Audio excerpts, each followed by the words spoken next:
ونصلي ونسلم على رسوله الكريم أما بعد فأعوذ بالله من الشيطان الرجيم بسم الله الرحمن الرحيم وربما يود الذين كفروا لو كانوا مسلمين صدق الله العظيم وصدق رسوله النبي الكريم الأمين الرؤوف الرحيم اللهم صل على سيدنا مولانا محمد وبارك وسلم وصلوا عليه. محترم سامعین ناظرین السلام علیکم ورحمۃ اللہ وبرکاتہ. سلسلہ تفسیر القرآن کی آج 14ویں نشست ہے جس میں ہم قرآن مقدس کے 14ویں پارے کا خلاصہ پیش کر رہے ہیں. نماز تراویح میں تلاوت کی جانے والی آیات بینات جو 14ویں پارے کے اندر ہیں، سورۃ الحجر کی 99 آیات میں سے ایک آیت مبارکہ 13ویں پارے میں ہے اور باقی 98 آیات جو ہیں وہ 14ویں پارے کے اندر ہے. 14ویں پارے کی سب سے پہلی جو آیت مبارکہ ہے ربما یود الذین کفروا لو کانوا مسلمین، اس کا شان نزول یہ ہے کہ جب گناہگار مسلمان جہنم میں جائیں گے تو کافر انہیں کہیں گے کہ تم ہمارے ساتھ جہنم میں جل رہے ہو تو تمہیں کلمہ پڑھنے کا کیا فائدہ ہوا، اسلام لانے کا تمہیں کیا فائدہ ہوا، تو تم بھی ہمارے ساتھ ہی جہنم میں جل رہے ہو، ہم بھی جہنم میں جل رہے ہیں. پھر اللہ تبارک و تعالیٰ جب اپنے کرم سے گناہگار مسلمانوں کو جہنم سے نکال کر جنت میں لے جائے گا تو کفار پھر تمنا کریں گے ربما یود الذین کفروا، پھر آرزو کریں گے کافر کاش یہ مسلمان ہو گئے ہوتے، اگر یہ مسلمان ہوتے تو جیسے یہ اب جنت کی طرف جا رہے ہیں تو ہم بھی اب جنت کی طرف جا رہے ہوتے. اب اس کی ابتدائی آیات میں کفار کے استہزاء کا ذکر ہے. وہ نبی کریم صلی اللہ علیہ وسلم پر جو استہزاء کرتے تھے، طعن کرتے تھے کہ معاذ اللہ کفار کا یہ وتیرہ رہا ہے کہ وہ مجنون کہتے ہیں اور کہتے ہیں اگر آپ سچے ہیں تو فرشتوں کو لے آئیں ہمارے سامنے، اور فرشتے ہمارے سامنے ہیں اور ہمیں آ کے یہ بتائیں کہ آپ سچے اللہ کے نبی ہیں. ما ننزل الملائکۃ الا بالحق وما كانوا اذا منذرین، اس کا جواب دیا گیا کہ ہم بیکار میں فرشتے نہیں اتارتے، اور وہ اتریں اگر فرشتے اترے تو پھر انہیں مہلت بھی نہ ملے. اور آیت نمبر 9 کے اندر ارشاد فرمایا انا نحن نزلنا الذکر وانا له لحافظون، بے شک ہم نے یہ قرآن اتارا ہے اور بے شک ہم خود اس کے نگہبان ہیں. اور وَلَقَدْ أَرْسَلْنَا مِن قَبْلِكَ فِي شِيَعِ الْأَوَّلِينَ، ہم نے پہلی امتوں میں بھی رسول بھیجے. اور جب بھی کوئی رسول آتا تو کفار پہ یہ وتیرہ رہا ہے کہ اللہ كَانُوا بِهِ يَسْتَهْزِئُونَ، وہ ان سے استہزاء کرتے، ان کا مذاق اڑاتے. اور فرمایا لا يؤمنون به وقد خلت سنة الأولين، وہ اس پر ایمان نہیں لاتے، یہ تو ان کے پرانا طریقہ چلا رہا ہے. اور پھر فرمایا اگر ہم ان کے لیے آسمان کے دروازے کھول دیں کہ جاؤ اوپر جا کے دیکھاؤ، اوپر اگر یہ کسی دن چڑھ بھی جائے تو پھر بھی یہ کہیں گے لقالوا انما سکرت ابصارنا، کہ ہماری تو نظر بندی کر دی گئی ہے، یہاں پر جادو کر دیا گیا ہے. یعنی آسمانوں کے دروازے کھول دیے جائیں اور یہ خود اوپر پہنچ جائیں، وہاں جا کے دیکھ کر بھی یہ ایمان لانے والے نہیں ہیں. اس کے بعد دوسرے رکوع کا آغاز ہوتا ہے. اللہ رب العزت نے اپنی قدرت کا تذکرہ فرمایا وَلَقَدْ جَعَلْنَا فِي السَّمَاءِ بُرُوجًا وَزَيَّنَّاهَا لِلنَّاظِرِينَ، ہم نے آسمان میں برج بنائے اور اسے دیکھنے والوں کے لیے آراستہ کیا. اور ہم نے آسمان کو اور ان بروج کو شیطان مردود سے محفوظ رکھا. وَحَفِظْنَاهَا مِن كُلِّ شَيْطَانٍ رَجِيمٍ إِلَّا مَنِ اسْتَرَقَ السَّمْعَ، مگر جب یہ چوری چھپے سننے جاتا ہے تو اس کے پیچھے شہاب ثاقب پڑ جاتے ہیں، شہاب مبین ان کے پیچھے آ جاتا ہے. وہ جو کہتے ہیں تارا ٹوٹا ہے اور تارا آیا ہے، وہ اصل میں شیاطین کو بھگانے کے لیے جو ہے نا ان کے پیچھے شہاب آتے ہیں، روشن شعلہ. وَالْأَرْضَ مَدَدْنَاهَا، فرمایا ہم نے زمین کو پھیلا دیا، وَأَلْقَيْنَا فِيهَا رَوَاسِيَ، اور اس میں لنگر ڈالے، وَأَنبَتْنَا فِيهَا مِن كُلِّ شَيْءٍ مَوْزُونٍ، پھر ان میں سے بہت ساری چیزیں اگائیں ایک اندازے سے، اور اس میں تمہارے لیے روزی ہے اور اسباب ہیں روزی کے، اور کوئی چیز ایسی نہیں ہے جن کے ہمارے پاس خزانے نہ ہوں. وَإِن مِّن شَيْءٍ إِلَّا عِندَنَا خَزَائِنُهُ، وما ننزلہ الا بقدر معلوم، مگر ہم اسے نہیں اتارتے مگر ایک معلوم اندازے کے مطابق. یہ نہیں ہے کہ ہم اسے اس لیے نہیں اتار رہے کہ میرے پاس سٹاک ختم ہو جائے گا. اللہ تبارک و تعالیٰ فرماتا ہے ہمارے پاس خزانے موجود ہیں، لیکن یہ ہماری مشیت ہے، ہماری قدرت ہے کہ ہم ایک اندازے سے ہی چیز اتارتے ہیں. اور فرمایا ہم نے ہوائیں بھیجی، وارسلنا الرياح لواقح فانزلنا من السماء ماء، ایسی ہوائیں بھیجی جو بادلوں کو بار بار کرنے والی ہیں، پھر ہم نے آسمان سے پانی اتارا، پھر وہ تمہیں پینے کے لیے عطا فرمایا. وما انتم لہ بخازنین، اور تم کچھ اس کے خزانچی نہیں ہو. جب اللہ چاہتا ہے پانی برساتا ہے تو یہ اس کی قدرت ہے کہ لاکھوں گیلن پانی فضا میں بغیر کسی واسطے کے اس نے محفوظ کر رکھا ہے، اور جب چاہتا ہے ان بادلوں کے ذریعے وہ ہم پہ برسا دیتا ہے. یہ اس کی قدرت ہے. اسی طرح ہم زندگی عطا کرتے ہیں، اسی طرح ہم جو ہے وَنُمِيتُ وَنَحْنُ الْوَارِثُونَ، اور ہم ہی زندگی دینے والے ہیں، ہم ہی مارنے والے ہیں، اور ہم ہی وارث ہیں. اس کے بعد تیسرا رکوع جب شروع ہوتا ہے تو اس میں انسان کی تخلیق کا ذکر فرمایا. آیت نمبر 26 سے تیسرے رکوع کا آغاز ہو رہا ہے 14ویں پارے کے.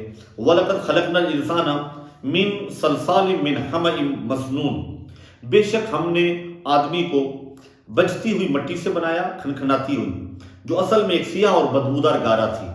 وَالْجَانَّ خَلَقْنَاهُ مِنْ قَبْلُ مِنْ نَارِ السَّمُومِ، اور جن کو اس سے پہلے بنایا بغیر دھوئیں کی آگ سے. ہمارے ہاں ہم جو آگ جلاتے ہیں یا آگ جب جلتی ہے تو دھواں ہوتا ہے، جنات کو جس آگ سے اللہ نے پیدا کیا ہے وہ بغیر دھوئیں کی آگ ہے. وَإِذْ قَالَ رَبُّكَ لِلْمَلَائِكَةِ، اور وہ وقت یاد کیجیے جب تمہارے رب نے فرشتوں سے فرمایا کہ میں ایک بشر بنانے والا ہوں، انسان بنانے والا ہوں، آدمی بنانے والا ہوں. من صلصال من حمأ مسنون، بجتی ہوئی کھنکھناتی ہوئی مٹی سے جو بدبودار سیاہ گارے سے ہے. جب اسے ٹھیک کر لوں تو میں اس میں اپنی طرف سے خاص معزز روح پھونک دوں. فقعوا لہ ساجدین، تو اس کے لیے سجدے میں تم گر پڑنا. تو جتنے فرشتے تھے فسجد الملائکۃ کلھم اجمعون، سب کے سب فرشتوں نے سجدہ کیا، الا ابلیس، سوائے ابلیس کے. اس نے سجدہ کرنے والوں کا ساتھ نہیں مانا، ان کے ساتھ نہیں شامل ہوا.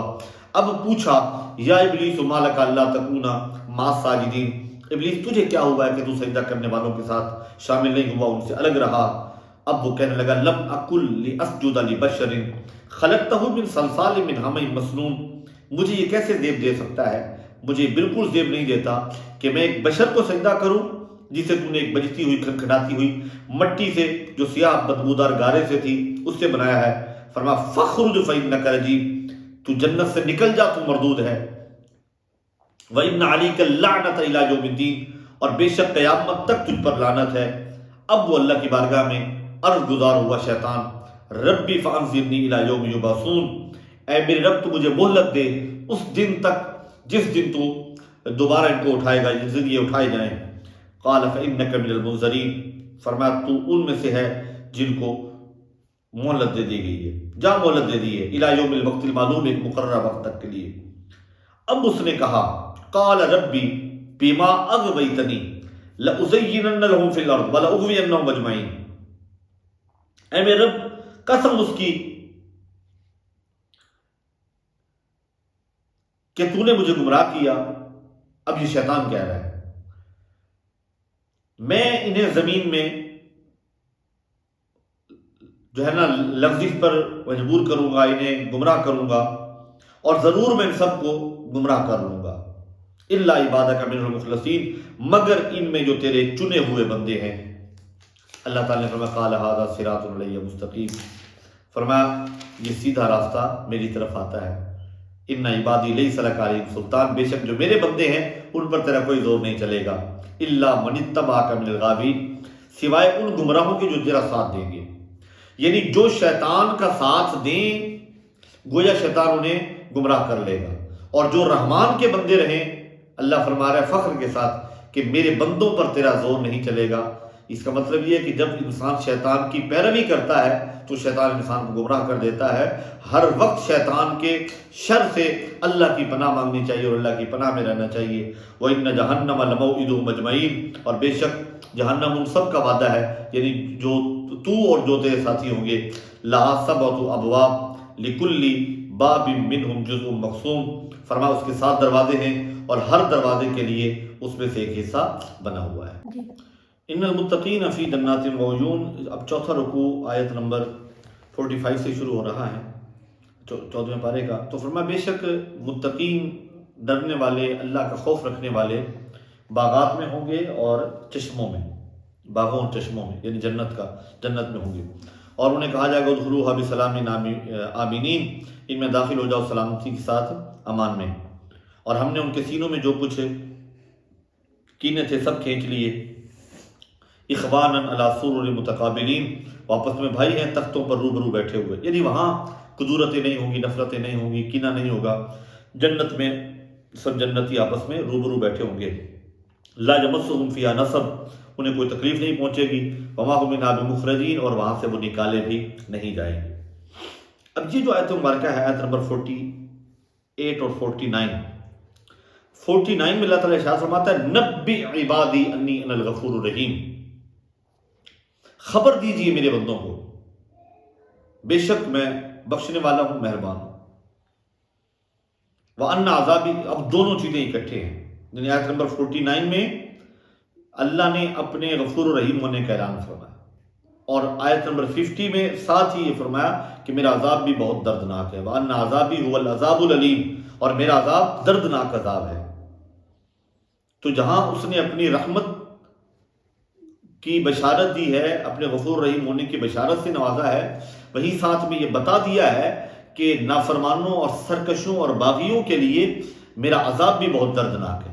جو میرے بندے ہیں، ان عبادی، بے شک جو میرے بندے ہیں، ان پر تو شیطان کا زور بھی نہیں چلنے والا، اور وہ مجھے غفور رحیم نہیں پائیں گے. اب یہاں پہ یہ بات غور طلب ہے، صوفیاء کرام بھی یہی فکر عام کرتے ہیں جو قرآن کی فکر ہے. اللہ اکبر. حضرت رومی کشمیر میاں محمد بخش رحمۃ اللہ تعالی علیہ آپ فرماتے ہیں کہ عدل کریں تھے تھر تھر کمبڑ اونچیاں شانہ والے، فضل کریں تھے بخشے جامڑ میں ورگے منہ کالے.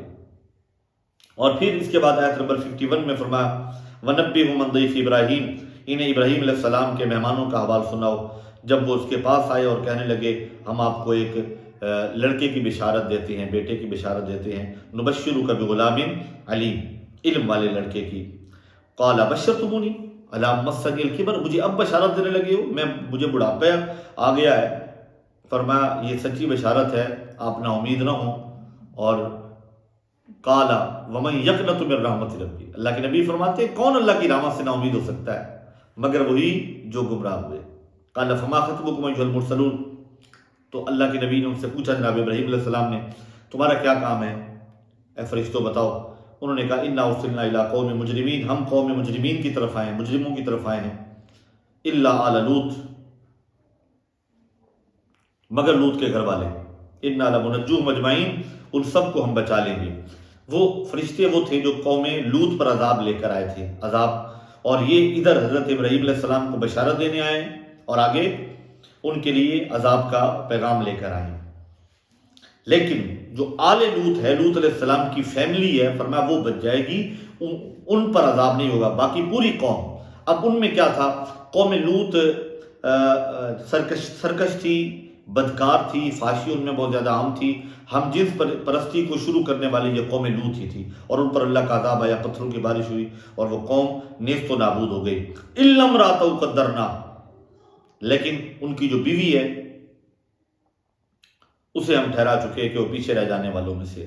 یعنی باقی پوری فیملی محفوظ رہے گی عذاب سے، لیکن ان کی بیوی محفوظ نہیں رہے گی، اس لیے کہ وہ نبی کے گھر میں رہ کر بھی اس نے اپنے آپ کو نبی کے ساتھ وفادار نہیں رکھا. اس کے دل میں ان برے لوگوں کی اور بدکاروں کی اور اپنی قوم کی جو ہے وہ کے لیے نرمی رہی، اور لہٰذا یہ اللہ کے نبی کے گھر میں رہ کر بھی گویا یہ خاتون. اب دو عورتیں جن کی مثال دی گئی ہے قرآن پاک میں، ایک یہ لوط علیہ السلام کی بیوی ہے اور دوسری جناب نوح علیہ السلام کی. یہ 28ویں پارے کے آخر میں سورۃ التحریم میں اللہ تعالیٰ نے مثال بیان فرمائی، اور پاکیزہ عورتوں کی جب مثال بیان کی تو حضرت مریم سلام اللہ علیہا کی اور جناب آسیہ جو کہ فرعون کی گھر والی تھی ان کی مثال دی. 14ویں پارے کا 8واں رکوع شروع ہو رہا ہے وَالَّذِي أَنزَلَ مِنَ السَّمَاءِ مَاءً لَكُم مِّنْهُ شَرَابٌ وَمِنْهُ شَجَرٌ فِيهِ تُسِيمُونَ. آیت نمبر 10 ہے سورۃ النحل کی. سورۃ النحل کی آیت مبارکہ میں اللہ تعالیٰ فرماتا ہے وہی ہے جس نے آسمان سے پانی اتارا تمہارے پینے کے لیے، اور اسی سے درخت ہیں جس سے تم اپنے جانوروں کو چراتے ہو، پھر اسی پانی سے تمہارے لیے وہ کھیتی اگاتا ہے، والزیتون اور زیتون اگاتا ہے، والنخیل اور کھجوریں، والعناب اور انگور، ومن کل ثمرات اور ہر قسم کے پھل۔ بے شک اس میں غور و فکر اور تفکر کرنے والوں کے لیے نشانی ہے۔ اور وہی ہے جس نے تمہارے لیے دن اور رات کو مسخر فرمایا، والشمس والقمر اور سورج کو اور چاند کو، والنجوم اور ستارے مسخرات بامرہ جو اس کے حکم سے بندھے ہیں، بے شک اس میں بھی عقل مندوں کے لیے نشانیاں ہیں۔ اور وہ جو تمہارے لیے اس نے زمین میں پیدا کیا ہے رنگ برنگ، بے شک اس میں بھی نشانی ہے یاد کرنے والوں کے لیے۔ اور وہ جس نے مسخر کیا تمہارے لیے دریا کو، کیوں؟ لِتَأْكُلُوا مِنْهُ لَحْمًا، تاکہ اس میں سے تم تازہ گوشت کھاتے ہو اور اس میں سے تم گہنا نکالتے ہو، یعنی ہیرے اور جواہرات، موتی، تلبسونہا جسے پہنتے ہو، وَتَرَى الْفُلْكَ اور تو اس میں کشتیاں دیکھی کہ پانی چیر کر چلتی ہیں، وَلِتَبْتَغُوا مِنْ فَضْلِهِ اس لیے کہ تم اس کا فضل تلاش کرو، وَلَعَلَّكُمْ تَشْكُرُونَ اور کہیں اس کا احسان مانو۔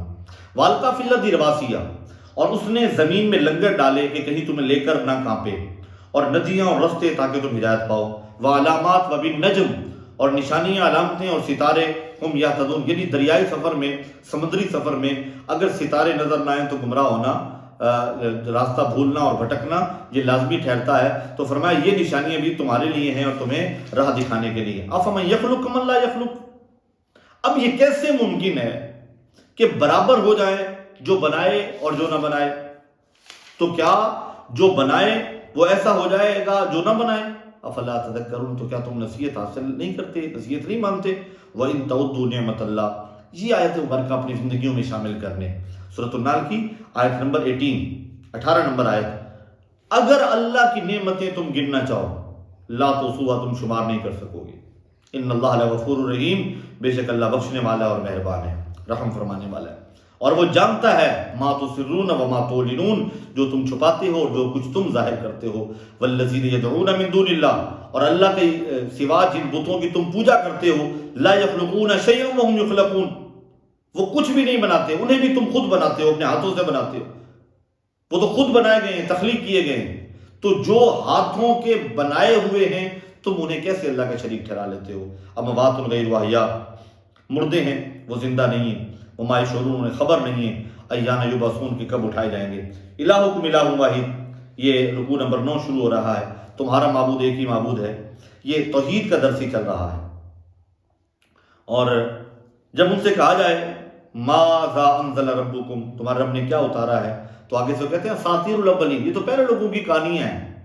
لیحملوا اوزارہم، کہ قیامت کے دن اپنے بوجھ پورے اٹھائیں، اور کچھ بوجھ ان کے اپنی جہالت سے جو ہے نا، جنہیں اپنی جہالت سے گمراہ کرتے ہیں، یعنی جو اپنی جہالت کی وجہ سے دوسروں کو گمراہ کر رہے ہیں ان کا بوجھ بھی ان پر ہے جو گمراہ کر رہے ہیں، اور قیامت کے دن یہ بوجھ اٹھانا پڑے گا۔ الا ساء ما یزرون، یہ کیا ہی برا بوجھ ہے۔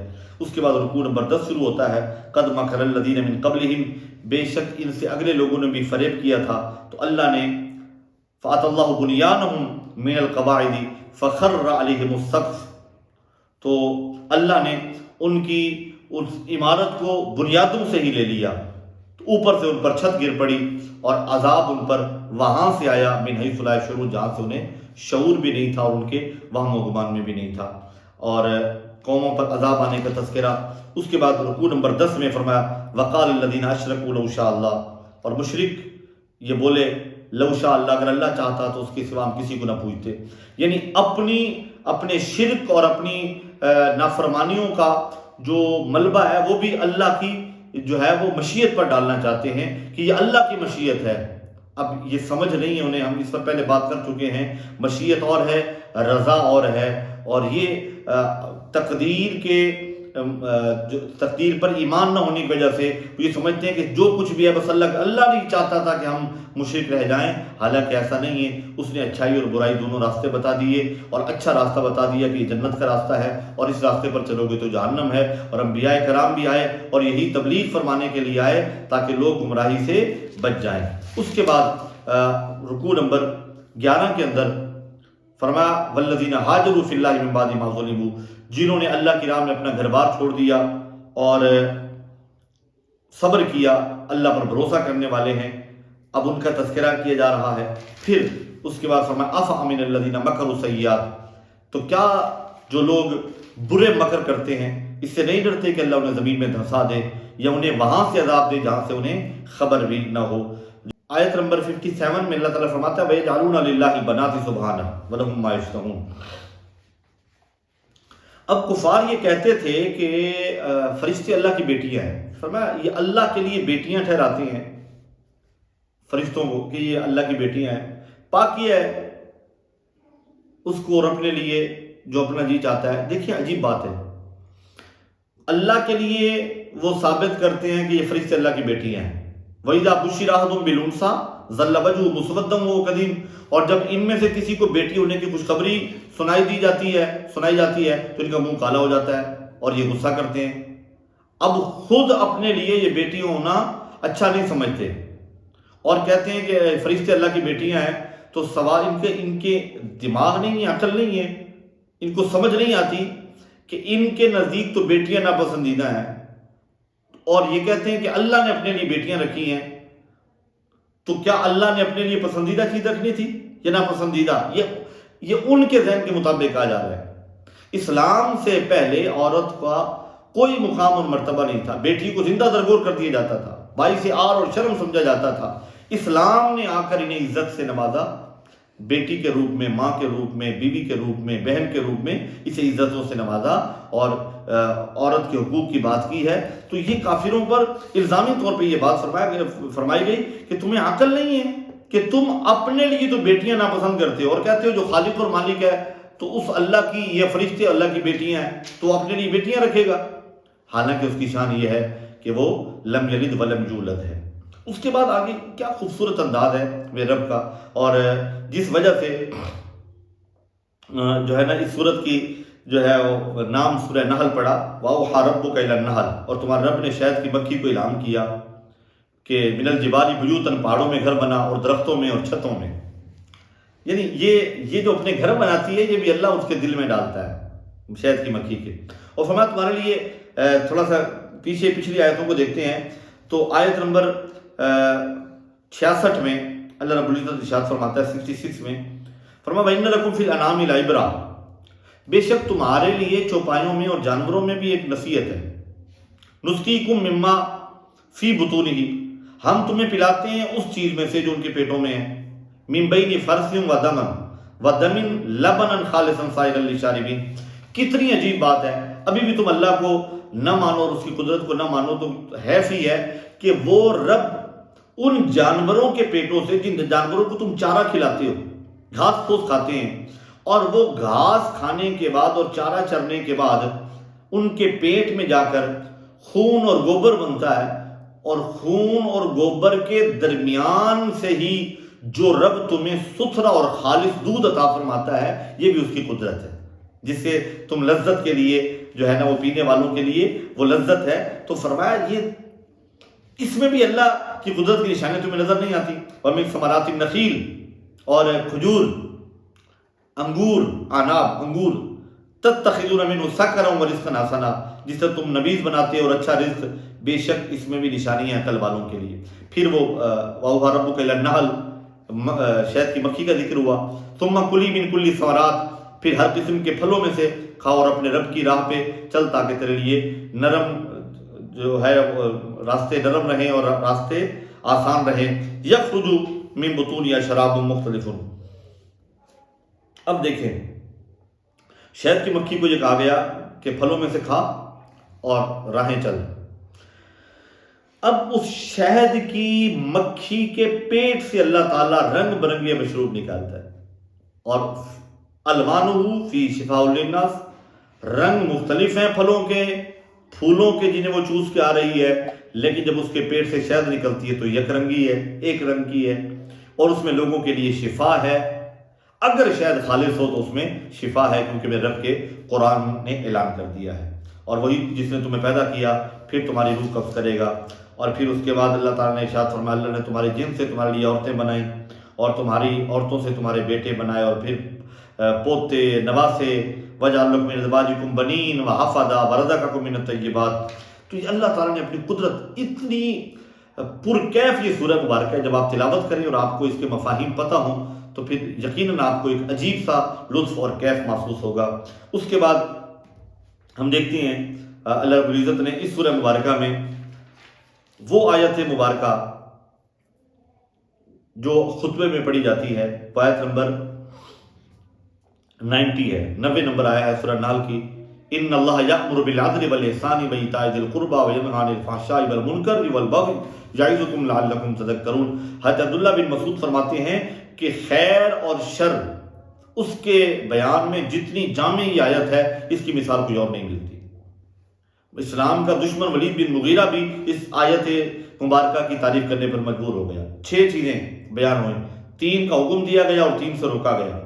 3 چیزوں کا اللہ حکم دیتا ہے، بے شک اللہ تمہیں حکم دیتا ہے عدل کا، احسان کا اور رشتہ داروں کو کچھ نہ کچھ دینے کا، اور روکتا ہے عن الفحشاء والمنکر والبغی، تمہیں منع کرتا ہے وینہی عن الفحشاء، تمہیں منع کرتا ہے فحاشی سے، بے حیائی سے اور بے حیائی والی ساری کبھی حرکتوں سے، والمنکر اور بری بات سے، والبغی اور سرکشی سے یعنی حد سے گزرنے سے، یعظکم لعلکم تذکرون، تمہیں نصیحت فرماتا ہے تاکہ تم دھیان کرو۔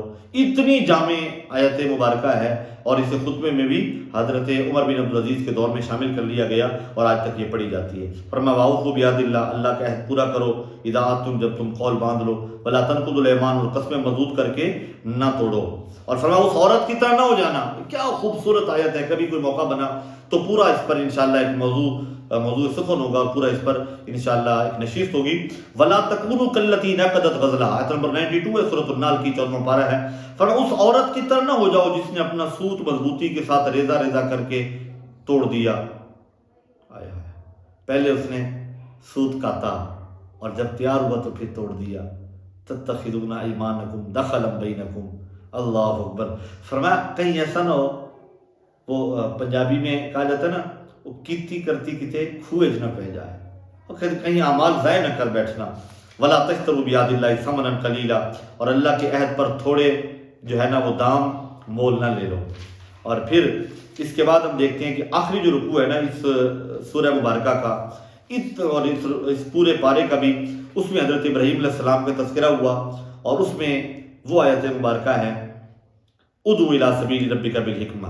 یہ موجودہ دور کے ساتھ ہر جاہل، کسی نے بال لمبے کر لیے تو لوگوں نے سمجھا وہ موٹیویشنل سپیکر بن گیا، وہ اسلام کے جو ہے نا وہ تبلیغ بھی شروع کر دے اور اپنے طور پہ منمانی باتیں، اور کسی نے اگر کوئی ڈگری انجینئرنگ کی حاصل کر لی تو وہ بھی عطائی ڈاکٹروں کی طرح، جیسے عطائی ڈاکٹر جان کا دشمن ہے، اسی طرح عطائی جو سکالر بن جاتے ہیں اسلام کے، بغیر دین کی تعلیم حاصل کیے، قرآن اور حدیث کو سمجھے بغیر، تو وہ بھی ایمان کو خطرہ ہوتا ہے ایسے لوگوں سے۔ ایسے انجینئر سے اور ایسے مرزوں سے خود کو محفوظ رکھیں، اور ایسے جاہلوں کے منہ بھی نہ لگیں، جیسے سوشل میڈیا پر آباز ہو رہی ہیں، پوڈ کاسٹ میں اور یا پھر مختلف الیکٹرانک میڈیا چینلز پہ، تو اس سے احتیاط۔ قرآن کہہ رہا ہے ادعو الی سبیل ربک بالحکمہ والموعظۃ الحسنہ، اپنے رب کی راہ کی طرف بلاؤ پکی تدبیر کے ساتھ، حکمت کے ساتھ اور اچھی نصیحت کے ساتھ، اور وجادلہم باللتی ہی احسن، اور اس طریقے پر بات کرو جو سب سے بہتر ہو۔ تو جاہلوں کے منہ نہیں لگنا چاہیے، اس سے اسلام کی جگ ہنسائی ہوتی ہے، اسلام کا مذاق اڑایا جاتا ہے۔ اور جب تبلیغ کرنی ہے تو اچھے انداز میں، اور اگر بحث و مباحثہ کرنا ہے تو وہ بھی ایک انداز کے ساتھ اور شرافت کے ساتھ، اور ایک جو مناسب طریقہ اس کے ساتھ، تکار اور فضول بحث کا اس میں فائدہ کوئی نہیں ہے۔ وَإِنْ عَاقَبْتُمْ فَعَاقِبُوا بِمِثْلِ مَا عُوقِبْتُمْ بِهِ، اگر تم سزا دو تو ویسی سزا دو جیسی تمہیں تکلیف پہنچائی گئی۔ وَلَئِنْ صَبَرْتُمْ، اگر صبر کرو تو لَهُوَ خَيْرٌ لِلصَّابِرِينَ، بے شک صبر والوں کو صبر سب سے اچھا ہے۔ إِنَّ اللَّهَ مَعَ الَّذِينَ اتَّقَوْا، آخری آیت ہے 14ویں پارے کی۔ فرمایا بے شک اللہ ان کے ساتھ ہے جو ڈرتے ہیں، یعنی جو اللہ سے ڈرتے ہیں، خوف ہے جن کے دلوں میں، اللہ ان کے ساتھ ہے۔ والذین هم محسنون، اور وہی ہیں جو نیکیاں کرتے ہیں۔ اللہ تعالی ہمیں بھی نیکیوں کی توفیق عطا فرمائے، اور تقوی اور پرہیزگاری نصیب فرمائے، اور قرآن کا صحیح فہم نصیب فرمائے۔ آمین ثم آمین، وآخر دعوایا ان الحمد للہ رب العالمین۔